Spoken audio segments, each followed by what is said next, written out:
인터넷 끝판왕과 함께하는 NBA 위클리 리뷰. 네, 오늘은 11월 21일이고요. 오늘 녹화의 이제 마지막 주제로 함께 할 건데 이 팀을 한번 다뤄야지 하다가 뭐 다룰 게가 많을 것 같아서 계속 미뤄뒀지만 이제 이 팀이 좀 제 어떤 정상 궤도에 시즌 초에 2차 연장까지 가서 패배를 하면서 조금 힘 빠지게 출발을 했지만 빠르게 전력을 정비해가지고 이제 제자리를 찾아가고 있는 휴스턴 로켓츠에 대한 얘기를 좀 해보고 싶은데요. 그냥 직접적으로 여쭤볼게요. 이건 위원님한테 먼저 여쭤볼게요. 휴스턴 로켓츠 지금 잘하고 있나요? 잘하고 있죠. 지금 최근 11경기에서 10승. 그러니까 처음에 2연패 제외하고는 지금 10승 1패예요. 그러니까 엄청나요. 지금 일정이 상당히 좋았거든요. 예. 백투백도 거의 없었고 일정이 좋았기 때문에 지금 선수들이 새로 들어와서 한 맞추는데도 어느 정도 잘 되고 있고 포인트 카드가 없는 게 걱정이라고 했는데 그걸 적응하는 것도 일정이 널널하니까 잘 되면서 작년에도 보면은 이 팀은 약간 좀 이렇게 롤러코스터를 탄다고 하잖아요. 그러면서 결국은 2위 됐다가 내려갔다가 다시 2위로 맞췄잖아요. 올해는 그거보다 더 좋은 성적을 낼 수도 있다라고 봅니다. 네. 저희가 이제 본편에서 휴스턴 로켓츠는 꽤 여러 번 다뤘는데 벤블릿의 공백이 이제 안 느껴지는 상황이 됐나 봐요. 맞아요. 네. 근데 아멘 탐스는 조금 활약이 그렇게까지 막 뛰어나다고는 지금 안 하는 것 같은데 어떤 점이 뭔가 좀 일단은 알프렌 쉔군 선수가 너무너무 잘해줍니다. 컨트롤 타워 역할도 잘하고 있고 또 벤치에 나오는 리드 셰퍼드가 이 선수가 상당히 생각보다 많이 늘었습니다. 이 선수가 사실 작년에 드래프트 순위에 비해서 기회를 못 얻었잖아요. 올해는 어쩔 수 없이 기회를 잡았고 그 기회를 잘 살리면서 이 선수 아까 우리가 MIP 얘기 저번에 했지만 MIP 노려볼 만도 하겠는데 계속 나오네요. MIP 성적을 잘 뽑고 있습니다. 특히 이 팀의 단점이라면은 외곽이 조금 불안했던 건데 그게 듀란트가 오면서 해결될 거다 그랬는데 벤블릿이 빠지면서 걱정이 됐지만은 벤블릿보다 더 좋은 3점 볼륨을 뽑아주고 있죠. 경기당 2.7개를 넣어주고 있는데 성공률이 40%가 훌쩍 넘는 리그 1등이에요. 리그 1등. 45%에 달하는 굉장히 높은 볼륨을 뽑아주고 있죠. 원래 3점이 괜찮은. 그러니까 저번에도 얘기했잖아요. 이 선수는 핸들링보다 오히려 외곽 슛이 더 좋은 기대가 되는 선수다 이런 얘기를 했었거든요. 그래서 포인트가 됐을 때 상대가 압박할 때가 어떻게 될 거냐가 걱정이었는데 일단은 잘 버티고 있습니다. 알겠습니다. 휴스턴 로켓츠 석진님 어떻게 보고 계세요? 사실 한마디로 하면 이게 재능 앞에서 인간이 얼마나 무력한지를 좀 잘 보여주는 사례가 아닌가 휴스턴 로켓츠가. 지난 본편에서 그 인간의 기원에 거의 필적하는 약간 철학적인 얘기가 나왔어요 지금. 네. 근데 왜냐면 이 팀이 되게 재밌는 팀인 게 아까 3점슛 얘기 잘 해주셨는데 이게 이 팀이 성공률 리그 탑이거든요. 1등이 압도적인 1등인데 시도 꼴찌고요.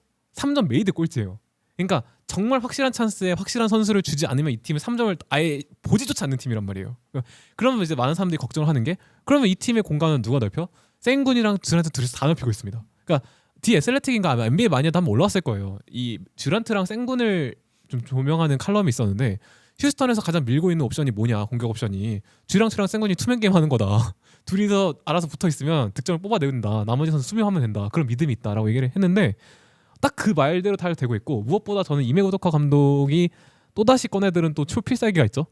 말도 안 되는 2m 평균 2m 8cm 정도 되는 빅라인업. 이게 사실 오케시 상대로 한번 실패를 하면서 계속 외곽 뻗어 맞으면서 실패로 돌아가는가 했더니 결국에는 또 동선이나 위치 조정을 해주면서 이게 또 먹혀들고 있단 말이에요. 그래서 이제 이 라인업을 클러치도 꺼내들고 있어요.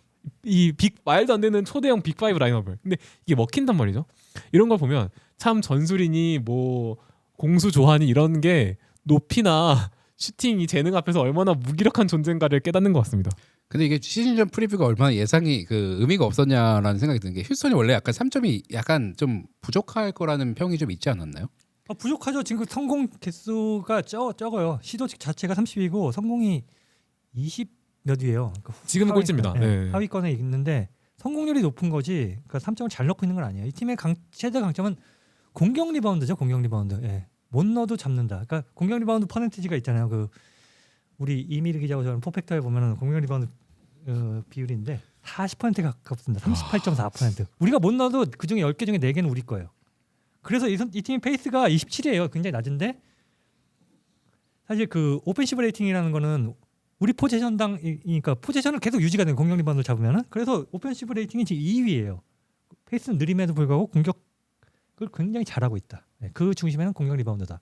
우리 팀가 못 넣어도 우리가 잡는다. 이런 거죠. 그러니까 게다가 빅 라인업 뭐 아담스 이런 애들은 수비에 약점이 생길 수도 있고 예전에 우리 그 늦붕이께서 얘기했지만은 위기 상황에는 쉔군 못 쓴다 이런 얘기했다가 두들 맞았었잖아요.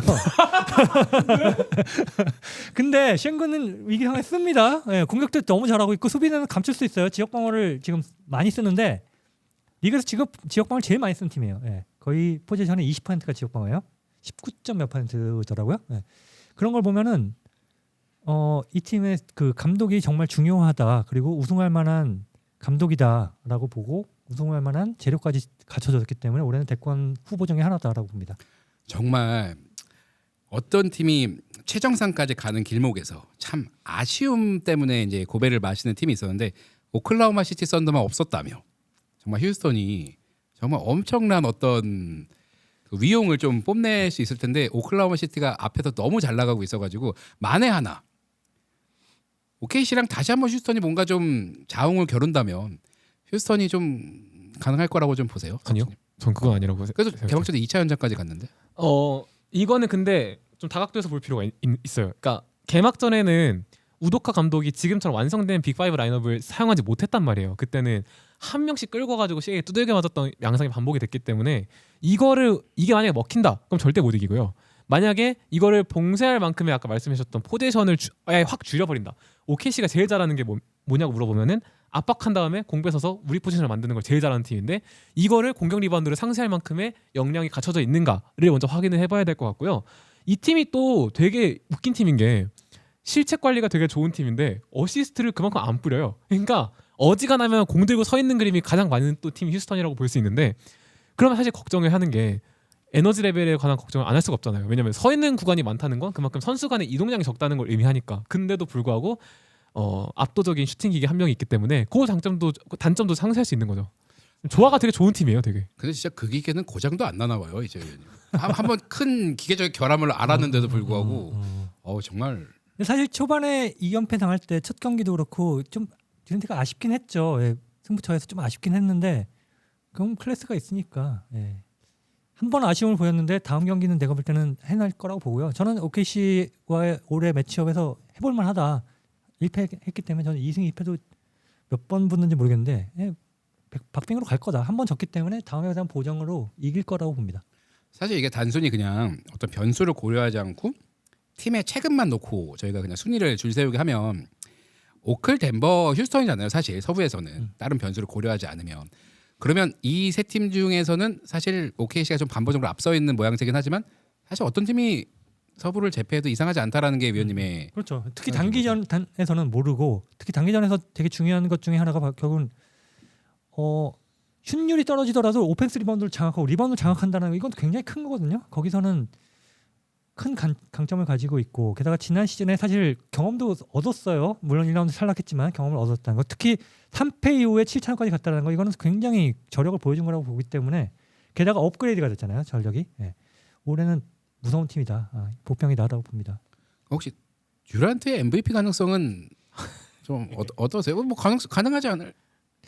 근데 듀란트보다는 아무래도 요키치랑 길저스 알렉산더가 너무 잘해주고 있기 때문에 쉽지 않다.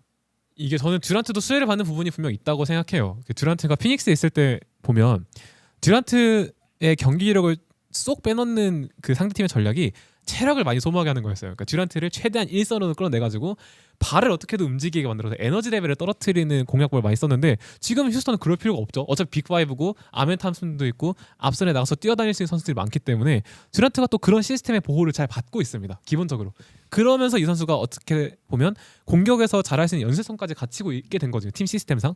이런 거 보면 역시 1옵션은 우도카다. 우도카가 진짜 팀 시스템을 기가 막히게 잘 짰습니다. 그리고 아까도 말했지만은 우승할 가능성이 있는 팀인데 우리가 뭔가 부족한 게 발견됐어요. 그럼 팔 수 있는 자원들이 있어요. 예, 충분히 팔 수 있는 일이 있고 그걸로 만약 채운다면은 더 좋은 팀이 될 수 있기 때문에 저는 우승 후보다. 위원님 휴스턴을 좀 이렇게 약간 좀 더 높게 좀 평가하시는 게 좀 있으시네요. 네. 저는 휴스턴, 덴버, 오클라호마 시티 다 우승 후보다. 세 팀이 우승 후보라고 봅니다. 사실 위원님이 어디 팬이다 이렇게 막 오피셜하게 밝혀진 건 없잖아요. 노스캐롤라이나 팬이죠. 사실 오클 그대를 싫어하시는 오클. 근데 그거 아세요? 아담 실버가 듀크대 나왔대요. 그러니까 아까 그러네. 갑자기 가쁜 발음 지적을 갑자기 하죠. 그러니까 이게 연쇄작용. 갑자기 들어오는 게 좀 있어가지고 아니, 갑자기 스턴을 칭찬하시면서 약간 이렇게 좀 바로 그냥 실버를 해서 딴 얘기고 그냥 단순 선호도로는 오클, 덴버, 휴스턴 중에 어디가 좀 그래도 좀 이렇게 약간 애착이 가세요? 오클, 휴스턴, 덴버. 서부 빅3라고 하면 네. 저는 셋 중에는 그래도 마음에 가는 건 덴버 쪽이 가더라고요. 진짜로? 네. 아까 요키치를 근데 상당히 왜냐면 거기에 캠 존슨이라고 노스캐롤라이나 출신이라 있어요. 그 위원님 약간 학연 따지시는 스타일이신가 봐요. 근데 저번 리뷰에서도 말했지만 2년 계셨다는 거 2년 계셨어가지고 네. 죄송해요. 아니 노스캐롤라이나는 정확히 6개월 있었어요. 아니 마이크 대고 웃으면 안 돼. 이게 원래 첫사랑이 지독한 법이라서 네. 노스캐롤라이나는 6개월 있는 게 제가 와이프한테 나 노스캐롤라이나 아니면 안 간다라고 해서 글로 간 거니까. 네. 아내분께서도 지독한 사랑을. 그럼 국내 야구팀 NC 다이노스 좋아하시겠네요? 아닙니다. 저는 두산 베어스 좋아해요. 그게 왜냐면 야구는 안 봅니다. 네. 노스캐롤라이나에서 그 야구가 다 멈췄을 때 같은 NC를 쓰기도 하고 그 노스캐롤라이나 쪽이 공룡 발자국 이런 게 많이 나서 NC 맞아요, 다이노스가 맞아요. 이제 그 공룡이니까 되게 많이 응원했다라고. 근데 재밌는 게 NC에는 메이저리그 팀이 없어요. 그 노스 근데 뭐 없어서 NC 거 본다? 이거 되게 웃긴 거죠. 네. 컬러감이 좀 비슷하던데 NC 컬러랑 그 저기 그래서 약간 푸른 하늘색 같은 느낌 아닌가요? 노스캐롤라이나가? 노스캐롤라이나가 푸른 하늘색이 아니라 그걸 캐롤라이나 블루라고 아예 해요. 아예 그 색깔 그러니까 자체를. 그 색깔에 등록이 돼 있어요. 그 색깔 도감 보면은 캐롤라이나 블루라고 해요. 오, 우와 대박. 오피셜하게 그 느바비큐의 터줏대감 최영길 위원님은 덴버를 응원한다라고 이렇게 얘기를 좀 하면서 그 얘기 한번 해보면 좋을 것 같아요. 그 아멘 탐슨이 처음에 기대가 정말 많았잖아요. 이 선수가 어떻게 보면 MIP 가장 유력한 후보일 수도 있었었고, 그리고 이제 핸들러 벤블롯이 이제 아웃되면서 이제 핸들러 롤을 맡기겠다라고 하는데, 제가 솔직히 말씀드릴게요. 저는 사실 편집이 바쁘고 뭐 이래가지고 팔로우를 정확히 못 하고 있거든요. 아멘 탐슨은 지금 어떻게 좀 플레이를 하고 있나요? 카테고리를 핸들러로 놨을 때 아멘 탐슨이 잘하는 핸들러인지 솔직히 저도 모르겠어요. 근데 휴스턴에 있는 핸들러로 따졌을 때 카테고리 아멘 탐슨은 되게 좋은 자원이라고 봅니다. 아마 여명근 기자님도 비슷한 말씀 하셨을 거예요. 아멘 탐슨이 제일 잘하는 게 뭐냐라고 그러면 공간 선점. 이게 남들이 가지 않는 공간에 먼저 들어가가지고 볼 받을 준비를 하든지, 공이 없는 공간에서 공간을 창출해내는 걸 이 선수가 되게 잘하는 유형의 선수인데, 사실 휴스턴한테는 그런 부지런함이 필요하거든요. 왜냐하면 듀란트, 어쨌든 생곤 듀란트가 공격에서 에너지 레벨을 책임질 것이기 때문에 그 경기 외적인 요소들에서, 그러니까 인코트 안에 다른 요소들에서 어찌됐든 공간을 선점해줄 자원들이 필요한데, 그 역할 자체로 놓고 보면 아멘 탐슨이 되게 잘 하고 있고. 아멘 탐슨은 전도가 유명하죠. 아직 그러니까 약간 날것의 느낌이 강했었고 아직도 날것이라고 저는 생각하거든요. 네. 이 선수가 사실 고등학교를 정규 교육을 안 받고 막 약간 그 뭐라고 할까요? 예, 약간 특이한 케이스잖아요. 둘이 검정고시 예, 같은 느낌인가요? 약간 그 애틀란타에 있는 그 약간 특이한 리그가 아카데미였어요. 아카데미. 예, 이런 걸 다 통해서 농구를 했기 때문에 그 약간 특이한 애들인데, 운동 능력이 둘 다 엄청나잖아요. 예. 상식 밖에 어떻게 보면 지구의 중력을 얘는 안 느끼나 이런. 이거 약간 느낌이거든요? 느바비큐 형도 약간 네. 철학적으로 지금 가고 있어가지고. 네. 그런 약간 특이한 애라서 약간 저 강백호가 생각나더라고요. 강백호 말아보면 막 페이크에서 제꼈는데 강백호가 또 다시 뜨는 거, 빨리 맞아요. 뜨는 거, 아니면은 아직도 떠 있어 이런 느낌 있잖아요. 그런 느낌이 저는 드는 선수라고 생각을 합니다. 네. 방방 뛰어당긴다에 딱 어울리는 표현이에요. 왜냐면 사실 생군도 그렇고 듀란트도 그렇고 이 빅5 라인업에 들어가 있는 선수들이 방방 뛰는 유형은 솔직히 아니잖아요. 그냥 그러니까 자기 피지컬을 되게 잘 쓰는 선수들이지. 근데 아멘 탐슨이 기본적으로 그 없는 공간을 어떻게든 쥐어짜가지고 들어간 다음에 운동력 과시하는 거 보면 이 선수가 3점슛을 던지긴 던지거든요. 근데 던지면 감사합니다 하고 주워가요, 상대방이. 근데 그거 제외하면 이 선수한테 뭐 많은 기대 안 했을 거니까, 핸들러 역량측으로는 지금 역할로도 충분히 너무 잘해주고 있다고 생각합니다. 여기서 이제 위원님한테 허를 찌르는 질문 하나 들어가고 싶은데, 아멘 탐슨 운동 능력 얘기는 저희가 되게 많이 했잖아요. 위원님이 꼽는 올타임 진짜 딱 딱 1번으로 꼽는 리그 최고의 운동신경 보유자는 올타임 해가지고 누구라고 좀 보세요? 윌트 체인벌린이라고 생각합니다. 네. 윌트 체인벌린 실제로 육상에서 엄청난 성과를 남겼죠, 기록에서. 그래서 그 미국 올림픽 커미티라고 있잖아요, 위원회, 올림픽 위원회에서 10종 선수로 윌 챔버린을 내보내보자 이런 얘기까지 나왔었어요. 왜냐하면 각 종목에서 두각을 냈거든요. 100m, 200m, 크로스컨트리, 투포한 던지기, 다 잘할 것 같은데. 높이 뛰기, 멀리 뛰기, 3단 뛰기 다 상위권이었어. 다 상위권. 그렇게 하면 10종 경기가 되잖아요. 그래서 내보내는 게 어떻겠냐 이런 얘기가 나왔었죠. 실제로 높이 뛰기는 뭐 그때는 빅8 컨퍼런스였을 거예요. 그때 거기서 뭐 2년 챔피언을 지냈었고 그런 선수니까 비교가 안 되죠. 예. 윌리 체인벌린 얘기가 나와서 그런데 그 일본 만화책 중에 한마 바키라고 있거든요. 정말 괴력의 그런 등장인물인데 체인벌린 보면 그 생각이 좀 나긴 하더라고요. 네. 석주님한테도 허를 찔면 질문 하나 가도 돼요? 네. 석주님이 눈으로 본 최고의 운동신경 보유자는 누구라고 보세요? 저는 항상 요거 다른 분들이 질문해서 똑같은 말 합니다. 저 제레미 린. 저는 제가 제 눈으로 본 건 아닙니다만 그 좀 다른 얘기인데 그 옛날에 제레미 린이 SK랑 경기를 했었어요. 그러니까 대만 리그로 넘어와서 ESA를 뛸 때 SK 나이츠랑 경기를 했었어요. 근데 사실 그때 대만에 있을 때 중국이었나 대만에 있을 때 제레미 린은 사실 운동 능력 다 떨어지고 이제 어느 정도 기량이 하락한 상태에서 오는 제레미 린이잖아요. 동생 린이랑 같은 팀에서 뛰었거든요. 근데 저는 그래서 되게 느리겠다라는 선입견을 봤을지 몰라도 아니 퍼스트 스텝으로 원위를 그냥 제끼고 들어가는 거예요. 국내 선수들 다 제끼고 들어가는 거예요. 원의를 지켰다고요? 그러니까 일황? 전 세계 농구 1황. 네. 근데 어쨌든 제레미 린이 어쨌든 NBA에서 뛸 때도 운동 능력과 스피디한 돌파 내지는 미드레인지 점프로 주목을 받았던 선수잖아요. 근데 그때 어렸을 때 체감이 안 됐어요. 그래봤자 동양인이지. 약간 저도 솔직히 말 이런 생각이 있었는데 나이를 먹고 린을 보니까 우와 진짜 말도 안 된다 생각. 아니 근데 그런 말이 있었어요. 그 드래프트 컴바인에서 그 조널보다 훨씬 더 좋은 수치들을 맞아요. 어빙보다 빨랐어요. 린이 어빙보다. 뭐 기록했다고. 그리고 근데 점프력도 사실 굉장히 좋고. 그 컴바인은 진짜 최상위권에 뽑힐 예상 선수들은 최선을 다 안 해요. 예. 안 뽑힐 것 같은 선수는 지우거라고 하는 거죠. 예. 약간 또 린이 실제로 린도 프로 쪽에 가까워지니까. 린은 열심히 뛰어야 되니까. 근데 위원님이나 저나 약간 학벌 지상주의가 좀 있잖아요. 솔직히 오픈해서 그러니까 린은 약간 학벌 지상주의로 하면 좀 굉장히 좋은 선수라고 평가. 그렇죠. 예. 근데 그 궁금해요. 그러면 린 같은 선수는 특기생으로 간 거잖아요. 예. 실제로 뭐 공부가 잘해서 간 게 아니라 아닌가? 하버드는 그 운동 장학금을 안 줘요. 근데 운동을 했다라는 게 플러스는 상당히 됩니다. 우리 하버드는 SAT 만점 받았다고 갈 수 있는 학교가 아니라 예를 들어서 뭐 바이올린으로 성과를 낸다던가 장한나양 같이 뭐 음악에서 성과 내고 이런 게 오히려 더 큰 요소가 되거든요. 예. 제레미 린이 자기가 얘기한 적 있어요. 예. 내가 농구를 했기 때문에 다른 데서 장학금 받기가 제의가 없었대요. 그런데 하버드에서 들어올래 이런 제의 때 흔쾌히 갔다라고 얘기를 하죠. 예. 그래서 어쩌다 보니까 저희가 이제 학벌 얘기까지 좀 넘어왔는데 다시 이제 휴스턴 얘기로 좀 돌아가가지고 마지막 마무리를 좀 짓고 싶은데 그래서 결과적으로 휴스턴이 그래도 조금 보완했으면 하는 점을 한 마디씩 좀 하면서 물론 이제 서부지구 최상위권을 노리는 팀이기 때문에 뭐 그런 점을 얘기해 좀 뭐 어불성설이긴 하지만 그래도 좀 요 정도를 보완하면 정말 오클라호마 시티 썬더를 넘어서 서부를 한번 제패하는 그림을 좀 그린다면 석준이 어떤 점이 있을까요? 공격 다양성이죠. 일단 이 팀이 지금 너무 잘하고 있지만 일정의 혜택을 받은 것도 솔직히 부정할 수 없고 그리고 이 팀은 기본적으로 잘하는 거 못하는 거가 눈으로 보이잖아요. 상대방이 딱딱 분석할 수 있게 통계치로도 나오고 무엇보다 클러치에서 누구한테 공을 맡기고 누가 어떤 플레이를 할지가 이 팀은 정해져 있기 때문에 물론 그걸 뒤엎는 재능의 크기와 전술의 어떤 압도적인 힘으로 깨부술 수 있을지는 모르겠습니다만 기본적으로 비슷한 체급의 팀을 만났을 때 1차 플랜이 봉쇄당했을 때 이 팀이 어떤 대안책을 들고 나오는가를 좀 볼 필요가 있다고 생각합니다. 위원님 혹시 어떻게 생각하세요? 뭐 항상 농구는 그런 게 있잖아요.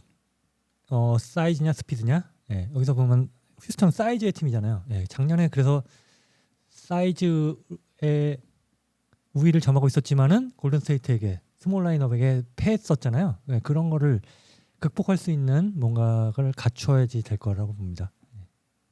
알겠습니다. 듀란트가 버스 운전사 논란이란 뭐 이런 말이 좀 있었는데 사실 딱 그 접점에 있는 팀에 들어간 것 같거든요. 완전한 버스도 아닌 것 같고 그리고 본인이 어떤 정말 버스를 타는 그런 그림도 아닌 것 같고 본인이 운전만 해야 되는 팀은 아닌 것 같고 그래서 어쨌든 지금 당장은 케빈 듀란트의 휴스턴 로켓이라고 보는 게 그래도 맞는 그림이니까 케빈 듀란트의 휴스턴이 어디까지 올라갈지 지켜보는 것도 좋을 것 같고요. 말장난을 좀 좋아하니까 마무리를 짓자면 제가 하버드 얘기를 했잖아요. 그가 비슷하게 이제 하워드의 잔재가 남아 있는. 네. 휴스턴 로켓츠의 하워드 있었구나. 네, 아, 반등을 한번 반등은 아니고 네 어쨌든 근데 아까 막 깜짝 질문한다는 건 했었나요? 그 운동신경 운동신경. 허를 안 찔리셨나요? 네.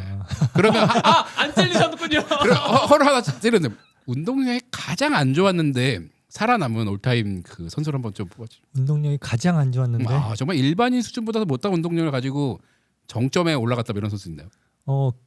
그 이름이 기억이 안 나네. 저 요키치요. 그치. 요키치 운동 능력만 보면 사실 요키치가 엄청 특출나진 않죠. 그럴 수는 있겠다. 옛날 선수 아무도 모를 텐데 의원님 막 지어내시는 거 아니죠? 네, 좋아요. 이거 검색해 보면 나오는 그래. 척코너스라는 선수가 있습니다. 척코너스. 저 들어왔어요. 2m 1cm의 선수예요. 예. 척코너스. 사람들이 오해를 사는 선수죠. NBA 역사상 가장 먼저 링을 부신 선수다. 덩크로. 근데 실제로 덩크를 못하는 선수였습니다. 약간 밈처럼 놀리는 거. 이 선수가 그래도 그렇게 남아있는 게 기사에 그렇게 써 있어요. 척코너스가 덩크를 하다가 림을 부셨다. 연습 때. 그래가지고 경기가 2시간 딜레이가 되거든요. 근데 실제로 동료들은 걔는 덩크 못했는데 그리고 자기도 난 덩크를 할 줄 몰랐는데 그런 애였어요. 뭐요? 지금 약간 밈인가? 놀리는? 근데 척코너스는 야구 선수로도 MLB에서 활동을 했었고요. 그리고 나중에 드라마에 출연을 해요. 라이플맨이라는 그 미니 시리즈 드라마에 나오는 다재다능한 인간이었지만은 좀 스피드는 매우 떨어지고 운동량 거의 없는 선수였다. 신기하다. 그래서 어제 리그에 뛰긴 했네요. 네. 초창기니까. 사진이 흑백밖에 없는데요. 되게 재밌는 게 초창기에는 막 그런 식이었어요. 막 그 NBA가 있을 때 리그가 엄청 많았잖아요. 뭐 ABL도 있었고 NBL도 있고 이러니까 선수 수급이 쉽지 않아요. 그래서 나중에는 막 그런 얘기도 있어요. 예. 걔 야구했었어? 그럼 한번 데리고 와봐. 이런 식으로 선수를 뽑기도 했었습니다. 우리 옛날 예. 고등학교 때 그리고 저쪽에서 잘렸어? 뽑듯이. 한번 데리고 와볼까? 이런 식으로. 선수 수급이 어려운 시기였죠. 특히다가 후발주자였기 때문에 선수를 뽑는 게 굉장히 어려운 시기였죠. 예. 알겠습니다. 제가 너무 또 이상한 질문을 해가지고 뭔가 마지막에 조금 이제 딴 길로 좀 샜는데요. 어쨌든 이제 휴스턴 로켓츠의 어떤 계속 질주를 계속 지켜보시는 것도 재밌지 않을까 하면서 오늘 11월 21일에 진행됐던 NBA 위클리 리뷰는 이렇게 마무리하도록 하겠습니다.